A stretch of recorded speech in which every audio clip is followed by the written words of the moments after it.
We worked very closely with customers in the Canadian federal space, US federal space, large commercial enterprises. If people are working remotely, there's obviously an added risk. How do you guys kind of approach that, or how do you navigate that space? We work directly with the CIO or the CISO, so Chief Information Security Officer. We advertise the fact that we are mission focused. We are looking for people who want to have impact. We are not looking for people who just want to make a quick buck and then move on to the next. We've grown rapidly. We've gone through 4 acquisitions. What are you guys looking forward to? What's now? What's the future for you guys? And kind of what's the direction that you're wanting to build a company in? So, hey everyone, sitting down with Ian. I'm super excited to chat with you. Welcome to coming on here. We want to learn a little bit more about how you got started with everything, a little bit about your background. So, what got you started in the security sort of division? So Ian, tell us a little bit about how you got started, a little bit about your background and what you're doing now with inside the security industry. Mike, I appreciate it. My background is data and analytics. Sometimes I joke that I'm kind of a one-trick pony. I solve business problems using data. It just so happens that most problems you can solve with data. So it's a pretty versatile skill. I spent a couple of years at a venture-backed company called Terapeak, doing big data and analytics, primarily working in e-commerce. That company was eventually acquired by eBay. I founded and bootstrapped my own boutique data platform called Exapic that was built up and then sold. Plurilock started really as a data company. We had a unique ability to identify people based on their keystroke and mouse movement behavior. It was a form of artificial intelligence way before all the cool kids decided that AI was really exciting. And we launched that as a cybersecurity product. And customers number 1 and 2 were the US Army and US Department of Defense. What we realized though is as we got into it, that the problem of keeping a customer secure was not solved through a single product. One of the statistics from one of our current advisors, he was formerly the Chief Information Security Officer at Bank of America, was that he had 200 cyber products from 100 cyber vendors, and he needed to knit all of these components together. And so we recognized the complexity of cybersecurity, how many risks there were, how many bad guys there were, how many compliance standards there were. Couldn't be solved with just one product or 2 products or even 3 products. And so with that insight, we changed our business strategy. And so we went public in 2020. And the strategy was we wanted to acquire distribution and then cross-sell higher margin products and services through that distribution. We've been successful in that. We listed in 2020. At that time, we had revenues of about $500,000, give or take. 2021, 36 million in revenue. 2022, 64 million in revenue. And then last year, 2023, 70 million in revenue. So from our perspective, we're still in the starting line. We're only getting started, but there's a lot of work ahead to help our customers get safe. Wow, that's a fascinating sort of introduction. I guess, how did you actually come up with the ideas for Plurilock? Can you go back to a little bit of the origin story? How did you get to where you're at now? It seems like that's a very impressive leap, and you've got big goals. Tell us a little bit, like, what was the light bulb moment? What was kind of the early days like? So the very early days was myself and a handful of PhD data scientists, and not even a napkin. Sometimes people talk about a napkin idea. There wasn't a napkin. There was some original research that was taking place at a local university, and so the founding of Plurilock was the spinning out of that research. There were also some patents, which is great because you want your patents issued as early as possible, and that way you have the most amount of protection. So there were some patents, there was some source code, there was a team, a technical team, but there wasn't a business team. Myself and a handful of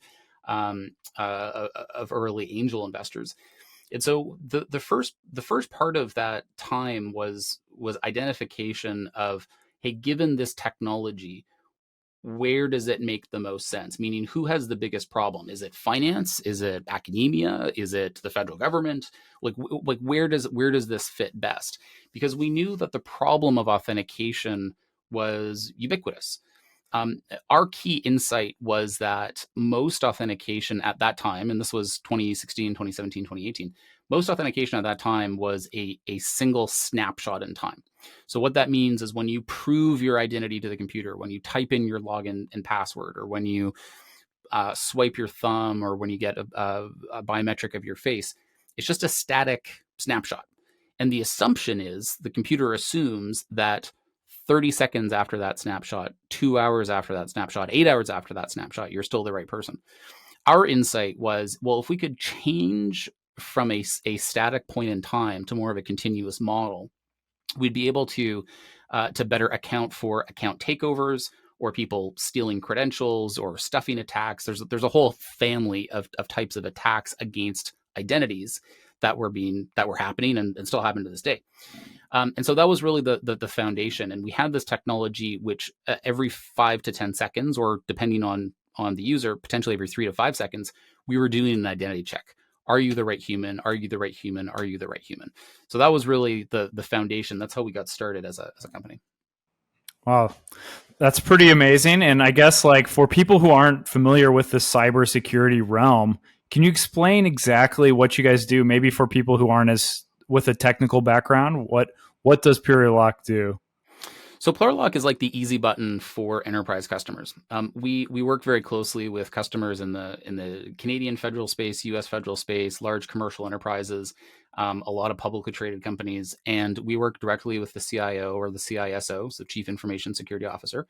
And if they have a problem like, hey, I need to upgrade my firewalls, we're the easy button that they press, and one of 3 teams inside Plurilock will go work with them.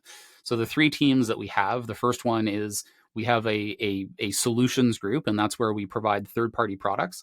So Mike, if you were to come to me and say, hey, I need to upgrade, $2 million worth of firewalls, great. Well, do you want Fortinet? Do you want Palo Alto, or do you want something else? We can sell any of it. And so we're happy to provide those capabilities to you. Then, Mike, you might say to me, well, great, I purchased all those firewalls, but actually there's 4 million cyber jobs vacant in the industry. And as a large manufacturing company, it's very difficult for me to attract and retain talent. Hey, Plurilock, could you also help me deploy, integrate, operate, and optimize the technology that you just sold me? Great. Our critical services team does exactly that. We provide very high-end cybersecurity consulting work. And so we're able to go and do that work for you. You might also come to me and you say, Ian, I've done everything. I've done the basics. I've got my patching policies in place. We've got good, strong identity protections. All of the perimeter stuff is in place. We're well on our way on our zero trust journey. We think we've got AI figured out, but there's still some risk. Can you help us? And there's a gap in the market. And that's really where the Plurilock AI platform comes in. And so Plurilock AI is where we're manufacturing our own software. And that's, which, as we were just talking about, that was kind of the genesis of the company. But we're very much targeting niche areas of the market that don't have existing solutions. So we think that the immediate value and what we're focused on every day with our customers is really in the first 2 buckets, where we're in their regular basis, in some cases every day, once a week, etc. We're providing that blocking and tackling for our customers. And where we see opportunities in the market, that's really where the Plurilock AI platform comes in. If something doesn't exist and it needs to exist, that's where we're focused on for that part of the business. That's fascinating. And I guess, with my background, I have some small businesses, some online businesses. Could you kind of just give some tips for people who don't have any business or anything? What can they do, the average Joe, to improve their security situation? What is the thing that most people are overlooking that, hey, I want to protect myself, I want to protect my online identity? What can the average Joe do to kind of make sure their security stuff is up to date? It's a great question. And I would say, even if you have a business, one of the best ways of keeping your business safe is helping your employees be safe themselves. If you can make your business equivalent to your employees' self-interest, you get kind of a win-win. So number one thing is, do not use the same password more than once. And so the best way of using unique passwords everywhere, use a password manager. It almost doesn't matter which one you use, 1Password, Google, Apple, who cares? The point is, bad guys will regularly steal passwords from one service, and then they'll use the same login and password against every other service. And they can do this at scale, so it's very quick. And so if you use the same password, then the bad guys are able to steal it, reuse it, and then get access to your bank, your social media accounts, Dropbox, etc. So use different passwords, use a password manager. Anytime there's an opportunity to use multi-factor authentication or two-factor authentication, that's the annoying thing where you get the 6-digit code on your phone and you have to type it in. As frustrating as that is, it does wonders so that even if somebody does steal or see your password, you have an additional check to make sure, hey, it actually is Ian who's trying to log in. The next thing that you want to do is your devices. So whether it's a laptop, desktop, again, mobile phone, keep them up to date, because the manufacturers are pushing updates on a regular basis. They're pushing security fixes. And so if you can keep those applications, your operating system, your phone, your mobile apps, if you can keep them up to date, you're going to stay ahead. A lot of the vulnerabilities that are out there are for things that have already been patched. And so the big arms race between the good guys and the bad guys is when a vulnerability is discovered, how quickly can the bad guys weaponize that versus how quickly can the good guys patch it and deploy those patches. And a lot of times when you're seeing big businesses get hit with cyber attacks, it's because they thought they patched everything, or they were just about to start patching things, or they didn't want to take downtime on their servers because it's so important. They didn't want to take those servers offline to patch it. And that's when the bad guys are going to get in and hit it. Wow. Yeah, it seems like you've got your hands busy with a lot of stuff going on now. As far as like, the next steps, you mentioned the future. What are you guys looking forward to? What's now? What's the future for you guys? And kind of what's the direction that you're wanting to build a company in? So for us, it's continuation of the mission. We as a group are very focused, and we get a lot of fulfillment from working with our customers. I mean, I shared a couple of stories already yesterday. I had 2 phone calls from small businesses that were impacted by cyber breaches. Earlier this morning, we were talking to our security operations team. They're actually working on behalf of our customers, doing threat hunting, and so they discovered a Middle Eastern company that had been in the network of one of our large Fortune 1000 sized organizations. And so they've discovered this in real time. They're taking action on it. That is a very rewarding thing to work with on a daily basis. So that's the first part. I think the second part is if we scale out from that, as a company, we're focused on servicing our customers. We're focusing on landing additional sales, either with our current customers, with new customers. This year, we've announced some major wins, including $6 million deal with the U.S. Department of Treasury, which, by the way, hard to do business with an institution like that. They do not sell to any average schmo. We've also announced major cloud security deals with large commercial, some of our large commercial clients. A little bit more delicate to talk about our commercial clients, because typically when we get a phone call, it's because a commercial client is experiencing a very negative event. So they don't want to name who they are, but it's like, help, there's something bad going on. So we want to continue focusing on winning those deals. I think the third thing is that there's a lot of focus and attention right now on AI risk. Our view on AI is that it's an equal opportunity technology. Bad guys are using AI, and good guys want to use AI. The difference is the bad guys don't have a compliance department that needs to vet systems before they get to use it. It's part of the reason why spam emails and phishing emails, I don't know if you've noticed, but over the last year and a half, they've gotten really good. You don't have the broken English with the Nigerian prints. And why is that the case? Well, guys, they use ChatGPT, and they've been using it basically since launch. Whereas the larger commercial enterprises are fearful of, hey, if we use ChatGPT, is it going to suck up all my data? Am I going to expose data? Is it okay to use according to GDPR? So there's a lot of conversation with AI. Our view is that AI is doing 2 things. First is that it's changing the equilibrium between good guys and bad guys. Bad guys have access to this technology as well as good guys do. Bad guys are able to use it faster. So that's the first part. So good guys need to be faster. They need to invest more resources. They need to change what they're doing to account for that risk. Second thing, though, is that a lot of the conversations we're having around security architecture or insider threat programs or security operations with our large commercial enterprises is all with a backdrop of, hey, what about using AI for X? Or what about this new product that includes AI for X. And so we end up having a lot of conversations which start off as security conversations, but actually become AI conversations, either in a sales context or in a delivery context, et cetera. Now, Plurilock is uniquely positioned, again, because we were effectively founded with a background in AI. Myself, I hold a couple of patents. The company holds a bunch. We're able to have those, and we're AI native in some respects. But it's a topic of conversation that a lot of people are fearful about and need guidance on.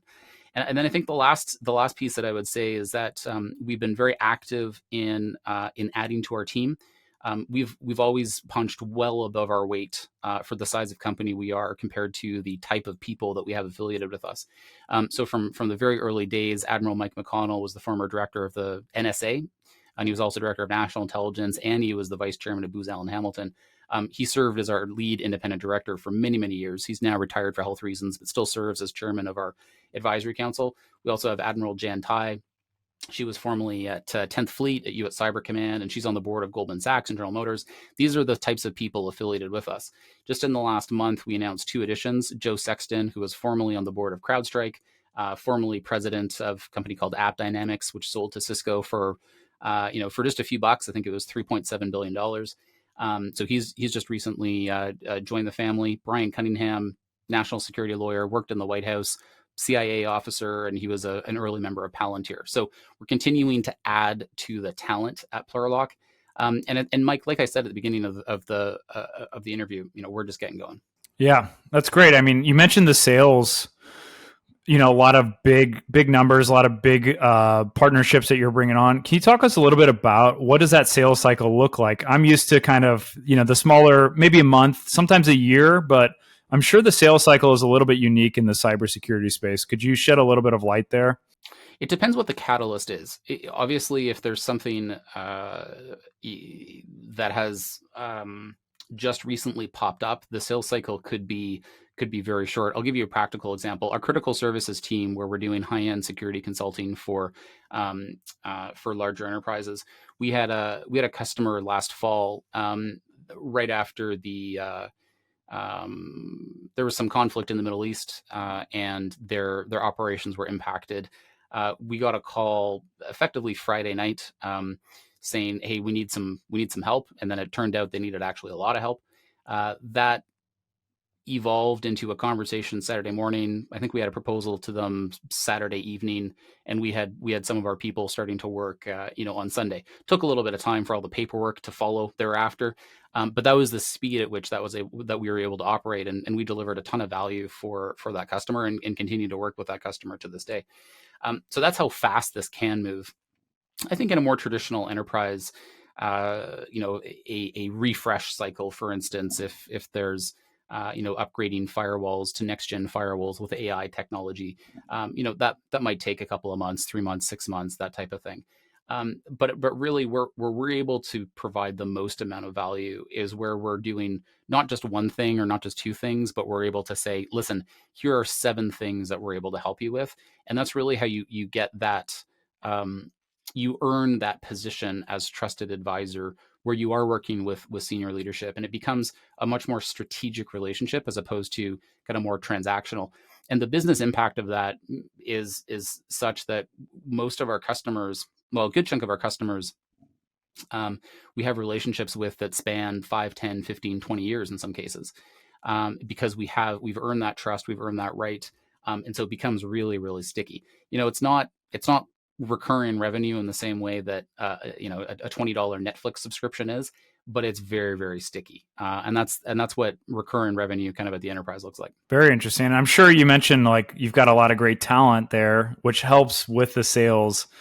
Can you talk a little bit about your hiring process? How do you attract that top talent, and how do you get these big players in the space to join the team? There's really 2 components of that. The first is that we advertise the fact that we are mission focused. We are looking for people who want to have impact. We are not looking for people who just want to make a quick buck and then move on to the next. And that really separates, I think, the people who have a choice of where they work. They want to work in a place that has meaning and that has intention. I think the other thing about Plurilock is that we're very focused on cybersecurity. Unlike the big four consultancy, Deloitte, Accenture, et cetera, who also have in some cases consulting practices or other things, we're very focused on cybersecurity. And so that focus and the mission is very attractive. The other secret weapon here, we talked about some of the names of people who are attached to the company.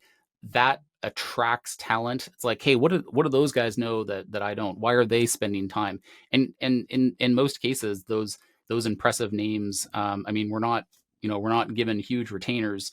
Like in a lot of cases, these guys have invested in the company, and that's their motivation. So that notoriety helps. It also helps when you have these really impressive people towards the end of their careers. Usually they have been successful because they have nurtured talent. They've got 2 people, 5 people, 10 people that they counted on in their careers that made them effective, and those are the perfect people that we want to work with. It's been a successful model so far, and we'll continue to do it. Yeah, it sounds like it's working. I guess with a lot of the big companies moving to a hybrid approach or a remote, focused approach. What is your guys' kind of opinion and views on that, especially with cybersecurity? If people are working remotely, there's obviously an added risk to that. How do you guys kind of approach that, or how do you navigate that space? I think that hybrid work is here to stay. I mean, I'll say from personal experience, we actually tried to get rid of as much real estate as we could. I mean, we've grown rapidly. We've gone through 4 acquisitions, where we've acquired companies, and so we accumulated a lot of offices around North America, and we've actively been winding those down. It's funny. We had a situation. We had a sales meeting in our Los Angeles office, and all the sales guys came in, and it was my first time to that office. And the number one thing I heard from all of them is how much they complained about having to drive to the office. And it's like, guys, why do we even have this thing? If you don't want to come here, why do we even have it? So for us, we're a fully remote company. We do have a couple of outposts, particularly on the East Coast, where we do have some physical presence. For most of our customers, it's 2 days a week, 3 days a week, 4 days a week that they're requiring employees to come in. I think where we're at now is the business or the organization requires their employees to be productive regardless of where they are in the world. And I think that that's possible now with mobile phones and laptops and VPNs and kind of secure data that gets stored in the cloud, not at the edge. But it requires some thought. It requires the right architecture. It requires the right security controls. So certainly that is something that we have helped our customers with, and I expect we'll continue to help our customers with. I think the bigger drivers for our business, though, is really it comes from the fact that there's a lot of conflict in the world. And cybersecurity is a tool in the toolbox of statecraft. So nation states will certainly use and do use cybersecurity to advance their own ends. Commercial clients get caught up in that. And so it's not uncommon for a commercial client to be on the receiving end of some country elsewhere in the world that's trying to hack them, steal their data, or just disrupt their operations. I think the other thing that we're seeing continue to increase is ransomware. And ransomware, really behind them is financially motivated criminals who are using cybersecurity to make money. You do have some nation states as well. North Korea is one example, well known to finance their nuclear program using hacking and ransomware and crypto theft. But these financially motivated gangs, it's a business for them to steal data, hold companies for ransom, shut down factories. I mean, one of the things that I hear frequently from CEOs is they lay in bed at night and worry about their factories not being able to run due to ransomware. So those are the drivers of why companies turn to Plurilock, and they're looking for help. Is really to avoid those nightmare scenarios. I think the other thing too is that compliance continues to increase. SEC now has a mandatory reporting requirement. If you're a publicly traded company and you have a cyber incident, you are required to disclose and report that. And that's a change from 5-10 years ago.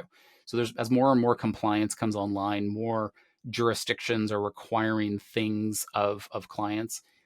You have to invest more in your cyber hygiene and infrastructure to meet those compliance requirements. And in some cases, it might even be like a third party, like insurance. It's much harder to get cyber insurance and much harder to keep it than it was 5 or 10 years ago. And so again, all these things are fueling investment into cyber. And so what do you think, what do you wish like more people asked you about cybersecurity? What do you think more people should know about this space? I think that maybe one of the things that people don't recognize is anytime you have something digital, you have a cyber risk. And as more of the economy moves to be digitally enabled or completely digitally focused, there is risk associated with that. And with risk, you have to invest in controls or preventative measures to account for that risk. So I think most people don't realize how big of an industry cybersecurity is. I mean, Palo Alto Networks, CrowdStrike, Palantir, these are some names that they're in the billions of dollars, tens of billions of dollars in terms of market cap. But most people don't realize that any connected device is liable to get hacked or taken over.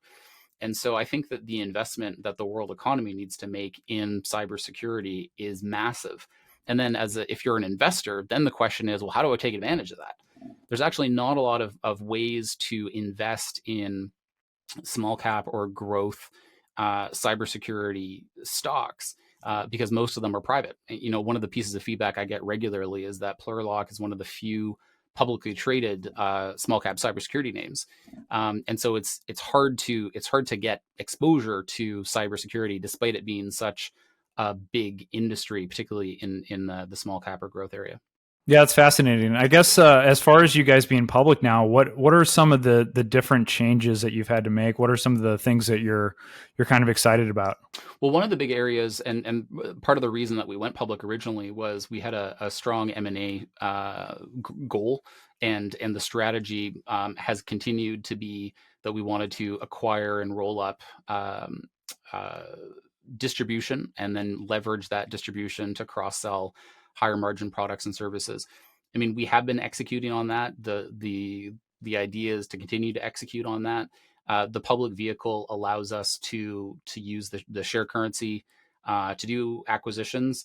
I think one of the things that I didn't appreciate was actually how much notoriety we get just by being a public company. Because as I said, there are very few public cybersecurity companies. And so we end up being on people's radar much more so than I think we would if we were private. So it's been a very interesting journey so far. Well, that's great to hear, and best of luck with everything. And is there anything else you would like me to kind of cover or ask about Plurilock, your background, anything in between?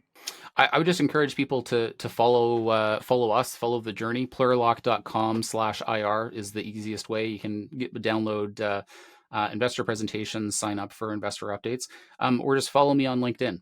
Ian L. Paterson on LinkedIn. I'm usually talking once or twice a day about things that we're seeing, which could include, hey, watch out for this. Here are some tips to stay safe, or just follow along for the journey as we build Plurilock. Well, thanks so much, Ian. Appreciate your time here. I'm going to go ahead and stop the recording and just let this upload.